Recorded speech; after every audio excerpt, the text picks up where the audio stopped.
church is a stepchild, if you will, of Roman Catholicism and paganism. It's all throughout the church, and we're worshiping the devil, and we think we're worshiping Jesus, and all that stuff. And this book kind of debunks some of those myths. This guy that wrote this book, Ralph Goodrow, he was a proponent of a lot of those particular myths at one point that came from a book called Two Babylons, and he came to the realization that this was not true. And he took that book that he wrote before out of publication to write this particular book with clarity and understanding of what the truth really is. So he kind of debunks this whole parallelism equals this borrowing, you know, this sort of, they do this and paganism does this, and because there's a parallel, then it must be a connection, and that means that this is strictly paganism and satanic worship. So you definitely want to grab this book to be equipped to answer some of those particular questions as well. So at this time, I want to welcome our expert panelists to the stage at this time.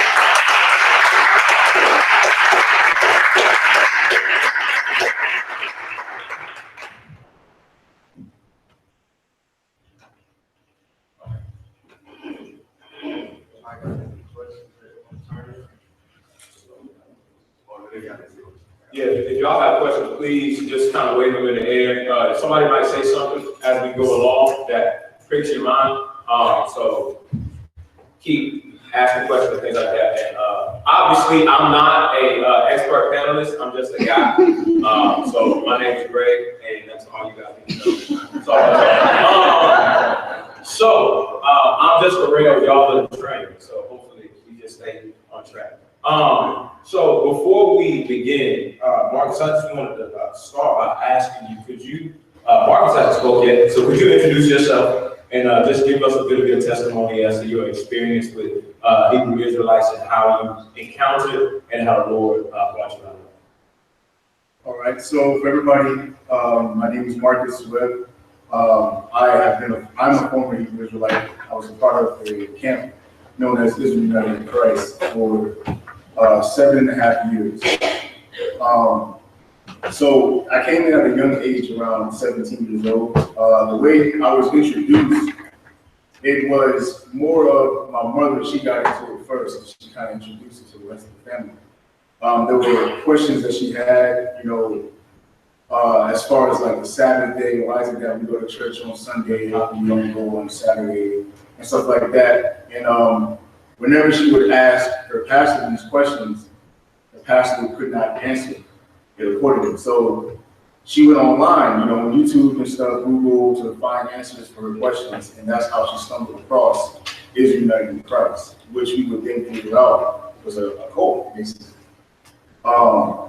So after she stumbled across them, you know, they were giving her information that she never heard before. You know, they were talking about, and these were answers to questions that I think every African American has in life. You know, like we think about our history in this country, we have gone through, we are still going through, you know, social problems. And you know, she would ask questions like, you know, why did our people go into slavery and stuff like that? And they would give biblical answers. You know, they would use Deuteronomy chapter 28 and say, well, that's because you're the Israelites. You know, and the Israelites, according to Deuteronomy 28, they were cursed as a people and they would go into slavery because they did not keep the Lord's commandments. And so at the time, it was definitely a soothing answer. They gave you some type of understanding of what you were experiencing, you know, what our people were experiencing, you know, why. It gave you the answers to why things were happening. It also gave you a good feeling of identity, because that's another thing that, you know, Black people in this country suffer from, trying to trace our roots and stuff like that. It's, you know, it's not certain who we are. So if you ever take a look at the Black community, there's a lot of different spiritualities going on in the community. You have the School of Islam, right? You have the Nation of Islam. You have the Afrocentric movements, you know, Egyptology, the whole Kemetic community. pretty sure people know about it if you're into the urban, community. And then we also have the Hebrew Israelite community. We have other communities like the Moabians, they say we're, this, that, and the third. And so it's about trying to find an identity. And this is something that it's almost like you're putting a missing piece, to the puzzle for our people. So it was something very persuasive. So my mother, she got caught up in it, and I started to notice a change in her apparel. She stopped wearing pants because they believe that women can't wear pants. And she started to wear fringes on the bottom of her clothing, and she started to wear headbands. And so I used to make little jokes every time I walked by the room, but she would leave her room door open during like a class, and she would like have the volume up loud so that everybody in the house could hear it. And I would walk by a room and I'd be like, "Oh, so it wasn't." She'll kind of like laugh off. And there was one time when she invited the deacons of IUIC to our house. And so when they came, they were there in the flesh. And, I wasn't even listening to what they were saying. Actually, I just came down the steps. I was getting some pizza, a slice of pizza. And I happened to hear them talking about history. And they were saying, we the Israelites, we ruled Europe, for 1,000 years. And I was like, what? Like, I never heard of something like that. And so I sat down at the table and just started asking them questions about history, questions about the Bible, and they were very, very like swift to give an answer. And this was, it was captivating. It was something that I wasn't used to, like somebody who knows how to know the different Bible verses quickly. That's something you don't normally see, on a regular day. So it was very captivating at the time. And at that time, we were Christian, but my mother, she had converted to being an Israelite. And so church going stopped from that point. I wasn't even going to church because she stopped going to church. And so, and at the time also, I would consider myself an unrepentant Christian at the time because I didn't even understand the gospel. I was just a church goer, because that's how I was raised, but I was never into the gospel. I never understood it. I didn't know what it was about, and I truly didn't know Christ. So when I heard them, they were able to go to different scriptures and explain things, and I was wrong to it. I think everything made sense. The doctrines that they teach, it makes sense, but that doesn't mean it's correct. Anything that makes sense. You can, if you sound good, if you word things right, you can make it make sense. But that doesn't mean it's correct. So that's how I began to get into it. And I never forget, they were learning different Bible. I was so amazed. I was like, how do you get all this understanding? And I was like, you have to keep the commandments, and then you get to understand it. I was like, oh, okay. So that was the initiation from there. So from that point on, started with the fringes, started to keep the Sabbath days, thinking that I would get a deeper spiritual understanding. And so that's how I got into it. I think the second half of your question was how did I get out? Yeah, okay, but I will come get you. Man, so how did I get out? So as you guys know, I was in it for 7.5 years, so it wasn't like a quick thing. When you join the movement, one of the first things they do is, I call it deprogramming process, where they go to certain scriptures in the Apocrypha and use certain scriptures in the Bible to basically say that everything that you've been taught, everything that you've learned in life so far has been a lie. Reject it, start over. So literally, everything that, all the little that I knew about Christ, the little that I knew about the Bible and stuff like that, I had to reject it, throw all of it out, and listen to everything they taught me, start from that, from that standpoint. So over the years, I became very, I was like a full breed, Hebrew Israelite. I was hard, you couldn't convince me.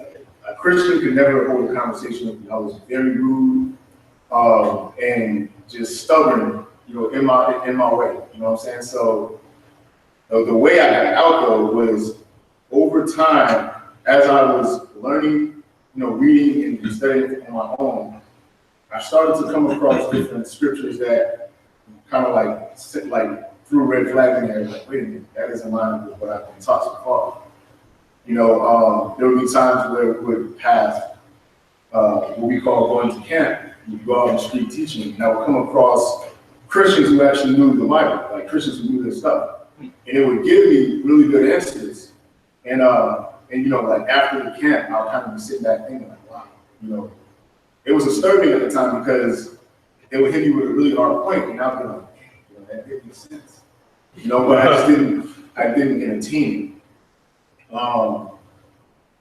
And also I would notice discrepancies in the history that they would teach. There was a lot of things that they would teach and things that they wouldn't even talk about. Like one of the main things that the Hebrew Israelites focus on is the year 70 AD, the destruction of Jerusalem, the temple. They don't ever discuss any of the history of the Jews after that. Like you get to like 135 AD, with Emperor Hadrian and stuff like that. You talk about the Baruch Maoz wars and stuff. They don't get into that kind of history.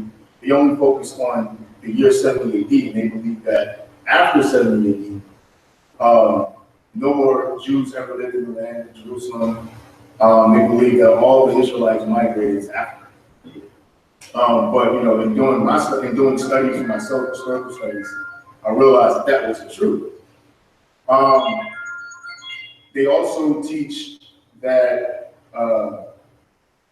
they talk about a Roman general named, they call him Leo Scipio Africanus, but that's not his real name. His real name is Publius Cornelius Scipio Africanus, but they say that this guy, Leo Africanus, was the man who basically, where you get the name Africa from. They say that the name Africa of the continent comes from that Roman general.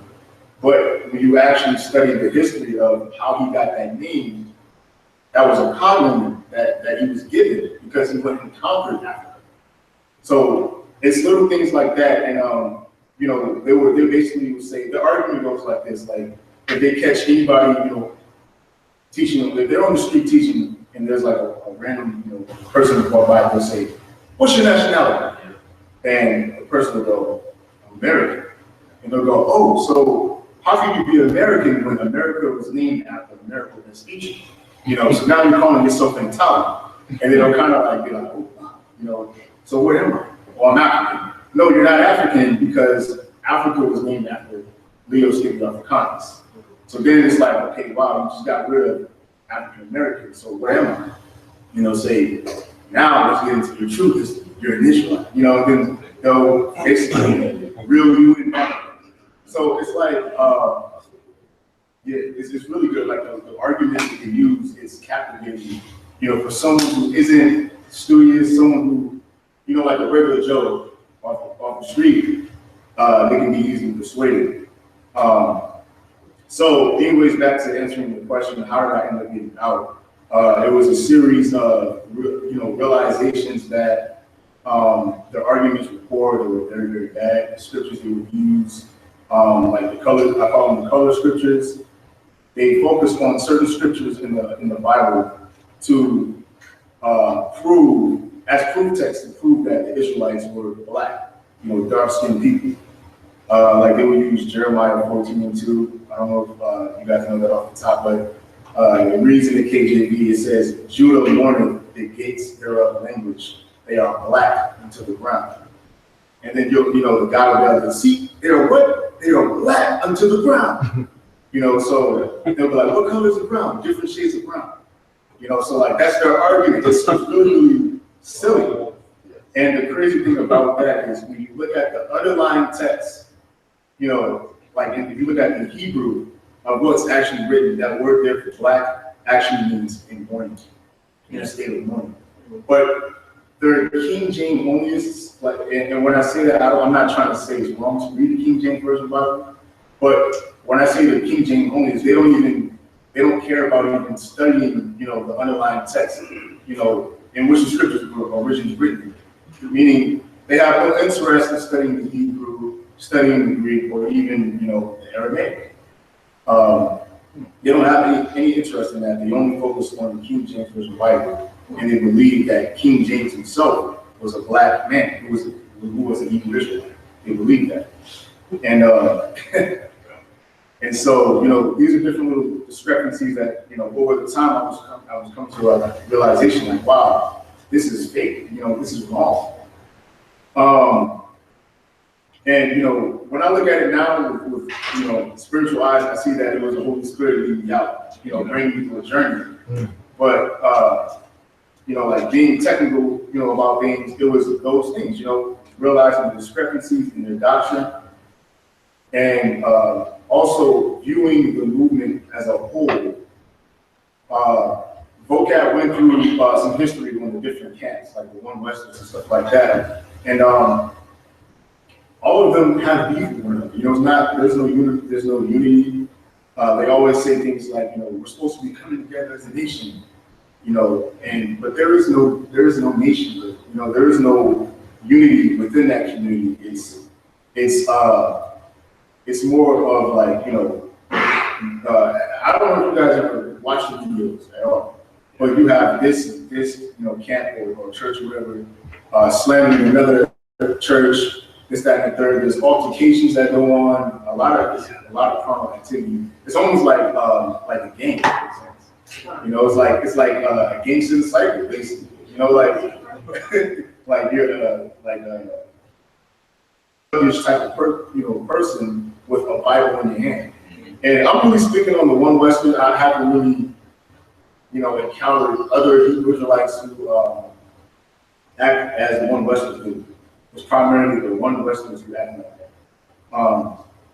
So, time going on, it's a long story, so I'm trying to make it really short. My brother and I were both in the same congregation in IUIC.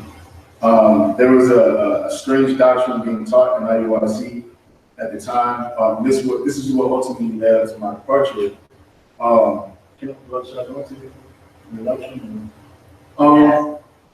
So the doctrine basically, you know, okay, so the doctrine that was being taught at the time, I think it's still being taught. Well, there was a guy in leadership in IUIC who made a post on Facebook saying, you know, if a man, you know, is unfaithful in his marriage, you know, he commits adultery against his wife. Let's say the brother struggled with, you know, dealing with, you know, prostitutes, right? He can, if he does that, and let's say the guy doesn't continue, you know, there is no avenue for the wife. She's stuck with that man, regardless. Even if he caught, you know, STDs, she would basically have to be there with him, you know, and catch him with him. Wow. And it disturbed the congregation that I was over at the time. The sisters in the congregation were like, "What? You know, that's crazy." And they were pressing on me and my brother, who were the head officers at the time, for answers. So we took those questions to the leadership, and when my brother questioned the leadership about this, they dealt with him very, very roughly. You know, they slandered him, they called him weak, effeminate. They called his fiance at the time a woman off the street. They said all kind of derogatory things about him and her. And this was like a live broadcast, like hundreds of people, while they were in the church. So, you know, like imagine that, like somebody calls you out in front of everybody and say you're this, that, and the third. Would you want to still be there? You would feel embarrassed. You wouldn't feel comfortable being around that. So that's what happened. And my brother was disturbed by it. You know, his fiance had suicidal thoughts after that. That was a tough thing for him to deal with. And you know, I just watched as my brother basically went, like he felt to an all-time low. My brother now he's no longer part of the movement, but he's also he doesn't want any part of the Bible period. Wow. You know, he's an atheist. Wow. Because of what happened, how it transpired. And so after I saw that happen, they ordered for me to excommunicate my brother. And at the time, my brother was in a financial situation where he didn't have his own place to stay. And they gave the order for me to, basically kick him out and put him out on the streets, have nothing to do with him. And, all because he couldn't get over that situation of how they, basically slended him. And there was no apology, nothing to reconcile the situation. It was more like every time he came into the congregation, people would give him weird looks. Nobody wanted to talk to him and stuff like that. So it was a tough time for him. And he went through that for like a year. He basically, was patient, tried to stick with the church through that for a whole year. And eventually the leadership, asked, hey, is he over it or is he still bitter about it? And it was obvious he was still upset about it. And it was like, just get rid of him, kick him out. And so he had to get removed. So he got removed from the congregation, and they told me to put him out on the streets. And I said, I have a problem with that, because what is he going to say? Where's he going to live? You want him to be homeless? And it was like, well, we don't care. He's not following our doctrine. Forget about it. And I'm sugarcoating the word, the curse word and stuff that they use, in place of that. But so this is the kind of things I was being told, and I said, man, this don't seem like the Spirit of Christ right here. That's not the fruit of the Spirit. And that's when they looked at me now. It's like, oh, so you're being partial, you're being weak. And so they gave an order. They said, I noticed that you still have your brother added as your friend on Facebook. We want you to leave him. And I said, wow, you guys are on my Facebook page, man, it's like that. And I said, no, I don't think I'm gonna do that. I'm not gonna go that far. And because I did not follow their command, they went to Exodus chapter 28, 22 verse 28, which says, revile not the gods, nor the ruler of thy people. And so they said, because I could not follow their commands, I was breaking God's law, and therefore I need to be removed from the congregation. And so at that point, I was like, well, so be it. So I packed my bags and I left. And so after I was out, it took me about a year to really, say, you know what? Well, it was like about 6 months until I said, you know what? I'm done with everything. So after I got out of IUIC, I sat down and I basically viewed all of the camps, all the groups in the Israelite movement. I wrote out all of their doctrines. I studied all of it, and I was lining it up, comparing it with the scriptures, and I realized that it was false. It wasn't true. It wouldn't harmonize with the text. So that's when I came to the realization, like, wait a minute, this whole thing is a heresy. It's not even the right doctrine. And so that's what ultimately led me out of the movement right there. But all of that was over a long time. It took a long time for me to come to that realization. And so currently, where I'm at now is, obviously I'm a Christian. I came to Christ, I repented. Amen. All praises. I have more clarity. I understand the gospel. And so I'm really, really thankful for that. Amen.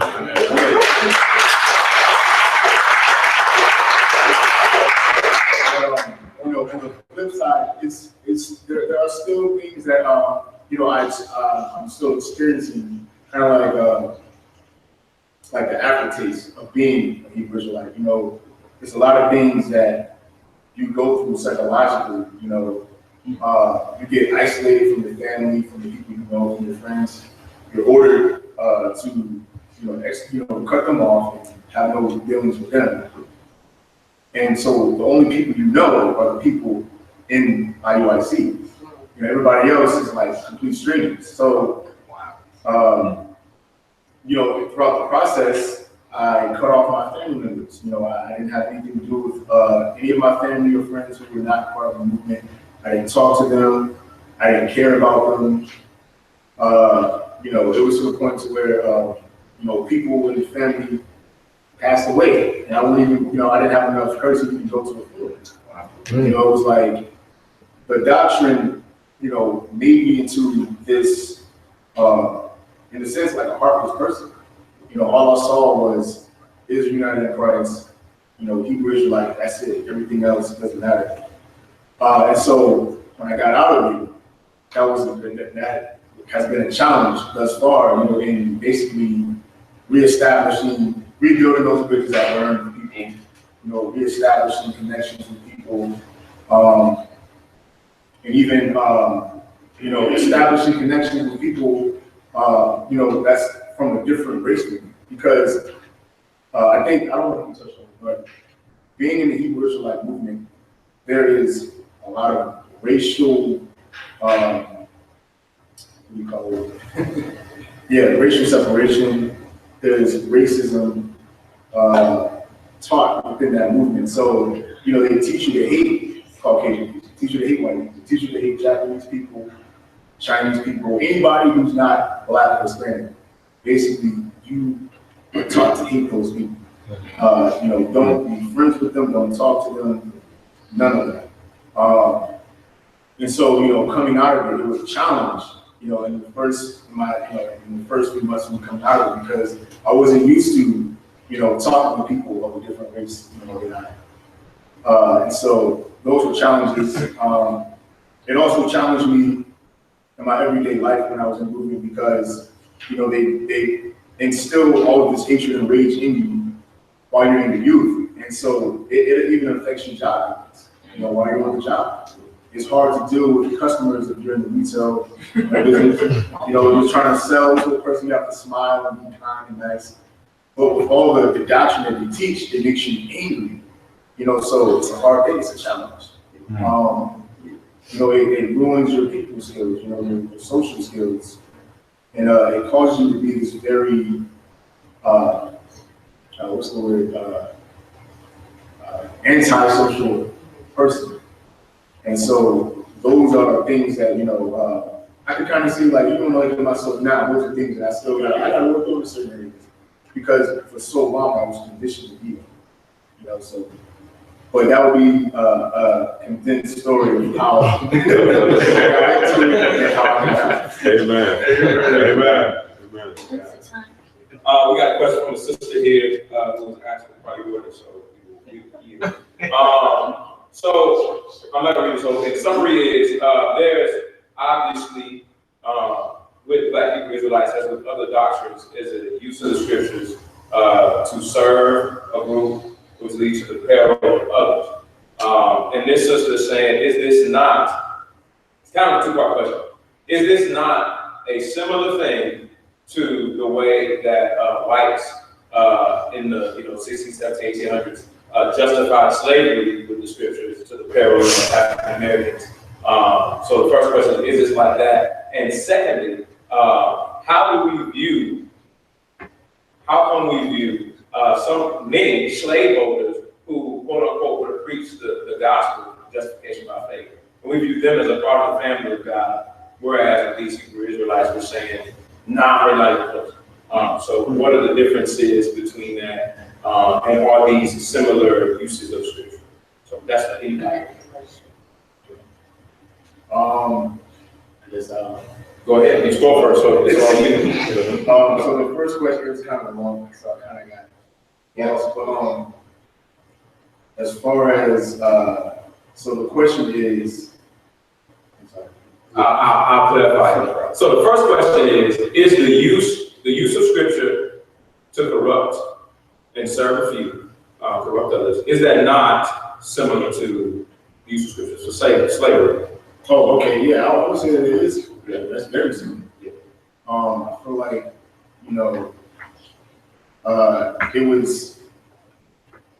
like the scriptures are being twisted on both ends. You know, you have one group of people trying to utilize the Bible to support sinful activity, you know, which would be the slave masters enslaving others. And then, as a retaliation of that, now you have people trying to get revenge by using scriptures to twist for their liking to say, well, we're going to get revenge on you by owning you as slaves in the kingdom of heaven, and stuff like that, and being able to take out our anger on you in the kingdom of heaven. So I feel like it's a twist on both things. Slavery is wrong, so we're gonna slave it. Right. Right. They're both very, very essential. Right. I think on the other end, when we think about American slavery, the slaveholders misrepresenting the gospel, not believing that African Americans shared in the Imago Dei, even looking at them being 3/5 of a person, according to the Constitution, that's problematic. Slavery is deeply tied to capitalism as well, because they saw the slaves as a means to produce products that ultimately enrich themselves and build long-lasting sustainability. So I think we have to recognize that both are evil, both are wrong. It is wrong to use the scriptures as a way to get revenge on people, but let's not minimize this and not recognize comprehensively that we talk about slavery as it was used as a means of capitalistic interest as well as manipulative. And so the second part of the question is, so we view, and I mean, I know I can step on some toes here, but like take George McField, Jonathan Edwards, men who many hold in high regard spiritually, theologically, own slaves, right? So we view them as brothers in the Lord, whereas these Hebrew Israelites in the twisted scripture, we're like, nah, y'all not that. So how do those two things compute? Well, I'll say myself, I can't really answer for, I guess, everyone but I mean, I don't really know of those, what people would deem as church fathers and stuff like that, or people in the church family. I'm not that educated on that level. But I would say, if they were in support of something like that, then, I think that, that's questionable. You know what I'm saying? I think that that's questionable. If they were in support of that kind of activity, But that's all I would say to that. I don't really know, the individuals that we're actually talking about. I was just trying to process here. I would say,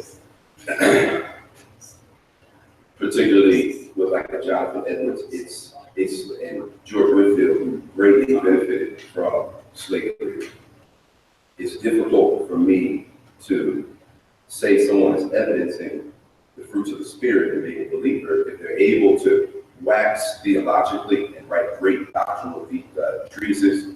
We know Jonathan Edwards was one of the greatest American intellectual minds, but yet, and he was captive to his own culture.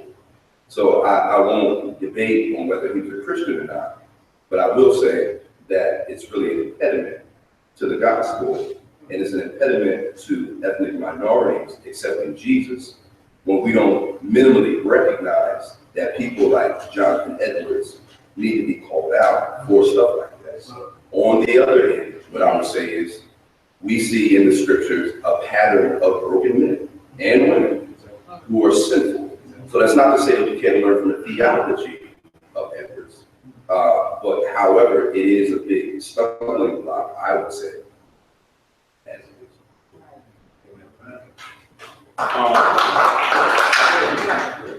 My politicians. Praise God. Amen. It's not bad. It's not bad. There's a future. Jesse, age 13, asks, what's the best or proper designation to use regarding those who are dark skinned? So his options here are Black, African American, colored. Y'all want to speak on that? I'll say don't call me colored. I'm not a pencil. I don't know how to make a list. Yeah. I'm not a crayon. So you're asking What is the best preferable? Will probably be better, yeah. Referring to people of dark skin, of African descent. Well, I guess I'll Vocab Malone. Just all I know is don't say this. The blacks. Don't say that. Nah. Don't put that definite article. Just don't do that. Amen. I get that answer. I would say don't say color. I don't. I mean, who was it? Jesse Jackson? coined the term African American. I don't know. I'm okay. I'm okay. And you know what? Yeah, I agree with that too, because I mean, it's difficult. Like, if you understand, you know, what happened in history, it's difficult to say, oh, you're this, you're that, you're from that tribe. You can't keep track of that. You know, but what I do appreciate, what I realize to appreciate about that term, African American, is because it recognizes that we did come from the continent of Africa, and now we are living in this country, America. And I mean, it makes sense. You know, it's not. I'm not really like you said, Vocab. My racial identity is kind of like I'm to be honest with you guys, I no longer care about that because my identity really is in Christ. So I'm not. It's not a big deal. You know what I'm saying? It's not a big deal to me, and that's just what it is. Sure.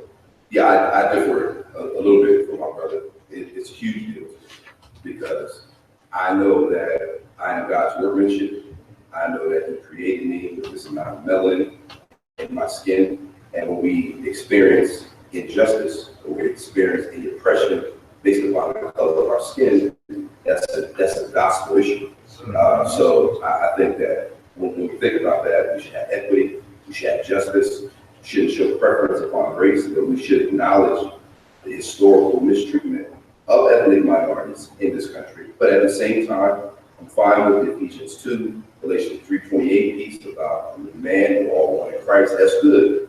But let's not gloss over some of the problems that we have in our communities, in our country. So it's not as important as my identity in Christ. That's chief. I see myself as a Christian, a follower of Jesus, who believes in the gospel. But yet I also have this other identity that, among others, that is, I'm also a father, I'm also a husband, I'm also a daddy. All of that is tucked underneath my identity in Christ. But I don't want that divorced from the total person who I am. Paul made a very clear statement. I want to support what Ernest said. Paul made a very clear statement. If you're circumcised, don't undo it. If you're uncircumcised, don't seek circumcision. Being black, and you know obviously much more about that than I do. It wasn't just color. It's who you are, and therefore it's who God made you. And therefore, brother, being black is important. It's not as important as being Christian, but it is important. Amen.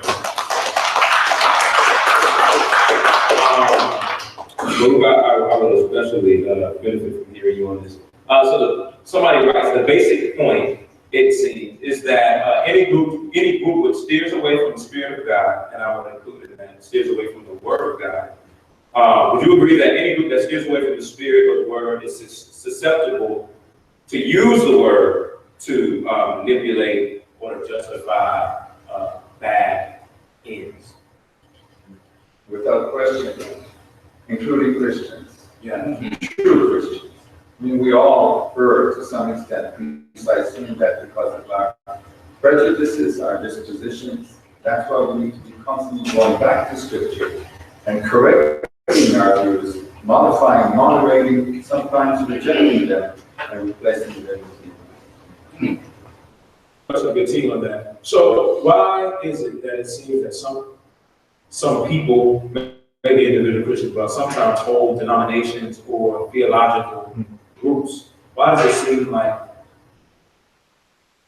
those prejudices that we bring to the text aren't questioned?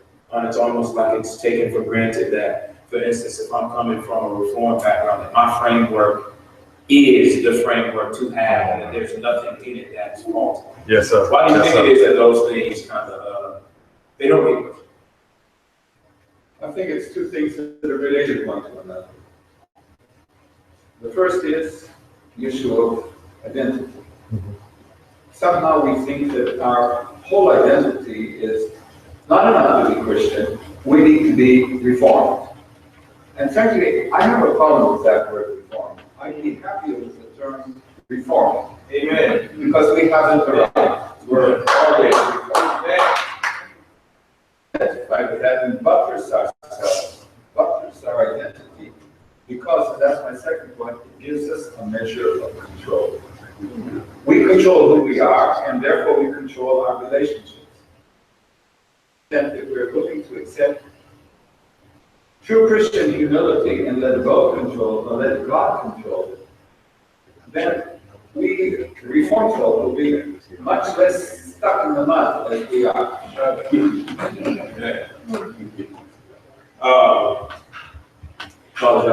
me on time now, because I'll stay with all day.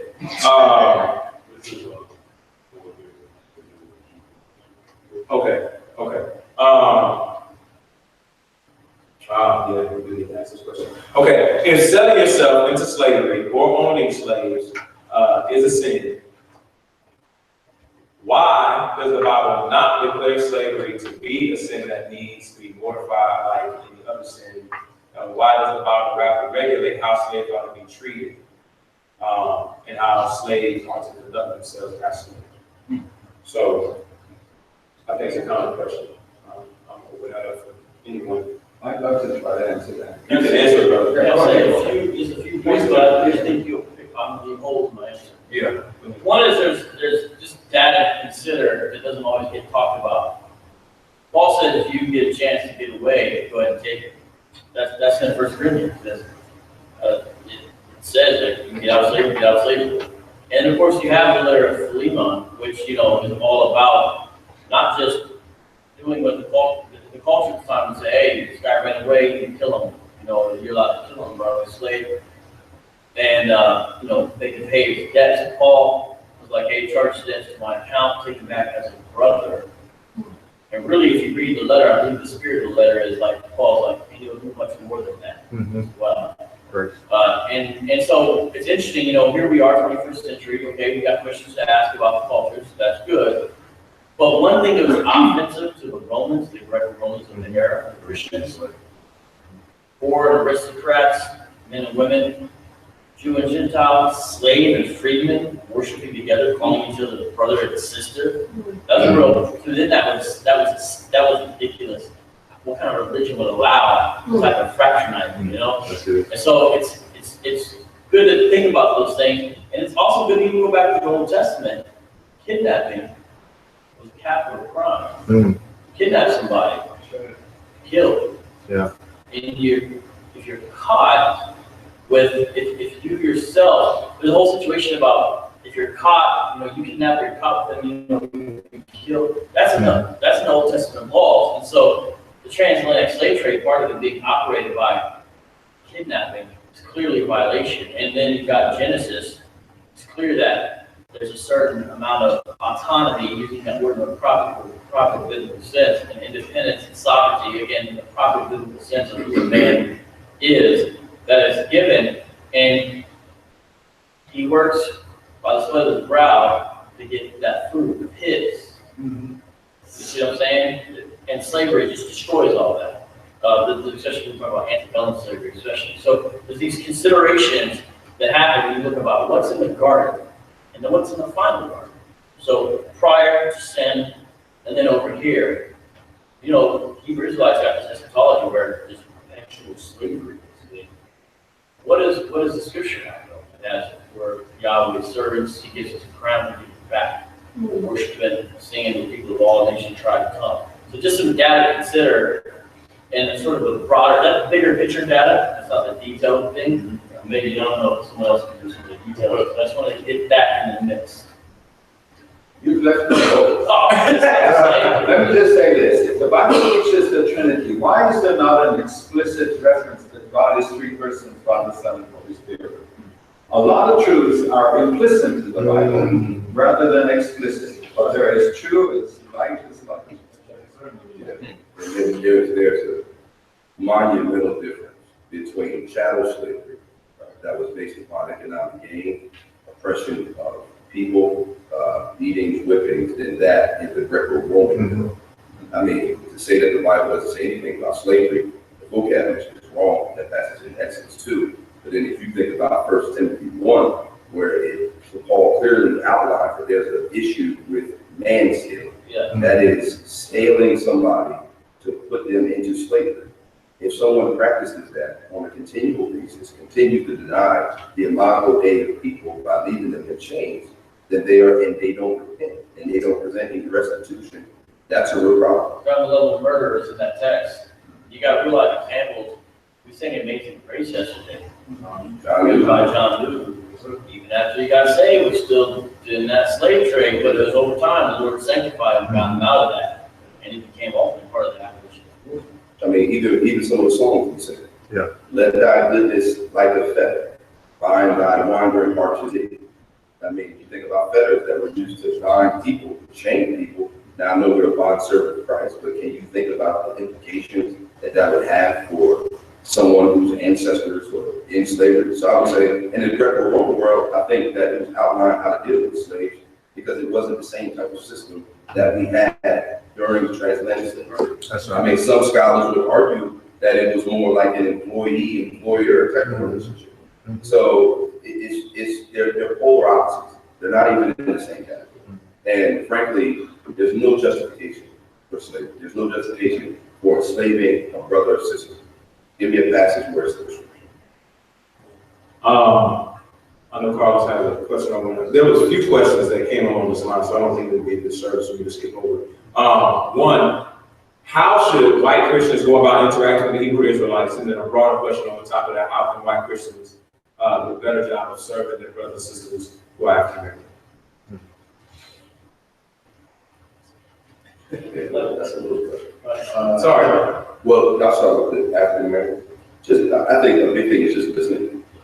You know, having conversation. I mean, really talking about this, laying some of our biases aside, recognizing that we all, including African Americans, like I have for myself, have cultural biases, and we have cultural blind spots. But if we have conversations that are honest as Christians who respect and love one another and respect one another's backgrounds, I think that can be very good. I'll take my church for example. We're a poor, predominantly minority church in Camden, New Jersey. The truth is that we'll probably never become self-supporting, and we've been in existence for like 6 years. And so we have wealthier suburban churches that come alongside us, provide not only financial resources, but to give us goods so we're able to serve them in our communities through outreaches and things like that. And what we do is we have mutual partnerships with suburban churches. We leverage both of our resources as experts in our specific field for the glory of Jesus. So if you want to serve a church, one of the best ways to do it is to partner with a church that's already working in the area that you want to reach. So come alongside the ministers and not try to take over. But realize that they have a unique historical perspective that is much different than our own. So we have a church, I love them, I hope they watch it, Covenant Doylestown, which they provide for us, every year they give us about 600 book bags.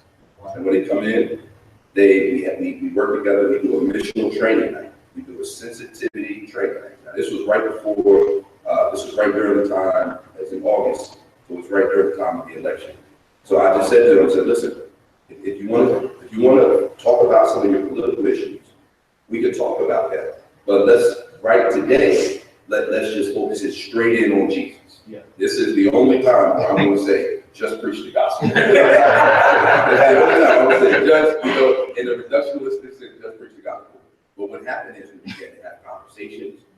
I came in and did 2 sessions on color blindness and the problems associated with that. And the pastor has gotten on board. He's seeing all these justices passages, racial equality, and his church has really started to turn the corner. But in interviews here, I'm going to be quiet.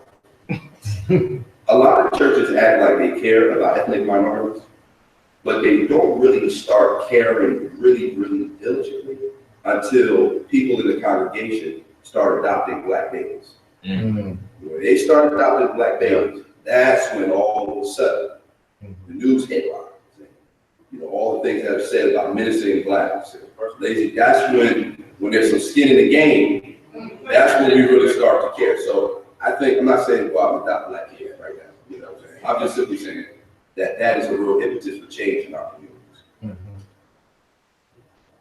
I'm going to respond to that, strengthen it, and take the same time to respond to something that Pastor Ernest said yesterday. You argued for the legitimacy of black churches. Yes. Under circumstances, there is complete legitimacy. In the Bible, there is, what do I mean by that? If the Church of Jesus Christ had done all those positive things that the black church did on behalf of the black community as it should have, then there would be no need for a black church, a Jewish church, a white church, or any other church. The problem really is the failure of the church to be a church. I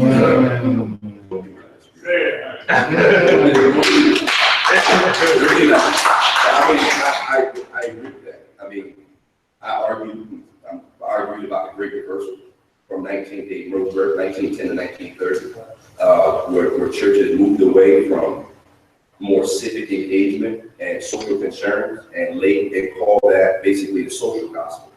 And then white flight occurred during that time. And I think some of that was the impetus so the church was carrying and pouring resources into specific communities, then they pulled their resources. And I think that was an impetus in many ways of this sort of expanded welfare state that we have. You know, I'm not saying the church should function as a state. I'm just simply saying that we can alleviate some of the stuff that we expect the government to do. I think the church can do a much better job because we're bringing in an element with Christ that's unmatched. So while I do celebrate the historical achievements of the black church, I'm a product of the black church. You know, the hollering, and I'm a product of the theology and the culture, which is rich and dense. And like he said, I mean, I would hope that we wouldn't even have a reason for it, but in this broken world, it has created a reason to service those who have largely been underserved. We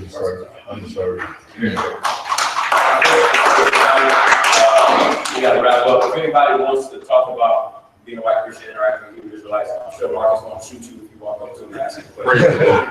I'm going to start over back to Carlos. Again, like our brother mentioned, we could probably go 3 hours on this, but again, we want to, for the sake of time, we got lunch prepared, so we want to take a quick break for lunch, and then we have 2 other sessions after lunch, one which is one right after lunch, after you get really full. We're going to come in and talk about the law, the Christian and the law. That's the best time to get it on a full stomach, right?